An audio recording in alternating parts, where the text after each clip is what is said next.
जगद्वन्द्य अवधूत दिगंबर दत्तात्रय गुरु तुम्हीच ना। अनन्य भावे शरणागत मी भव भयवारण तुम्हीच ना।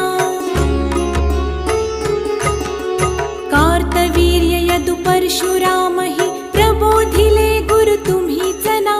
स्वामी जनार्दन एकनाथ तरी कृतार्थ केले तुम्हीच ना। नवनारायण सनाथ करुणी पंथ निर्मिला तुम्हीच ना। मच्छिंद्रादि जति प्रवृत्त केले जन उद्धारा तुम्हीच ना।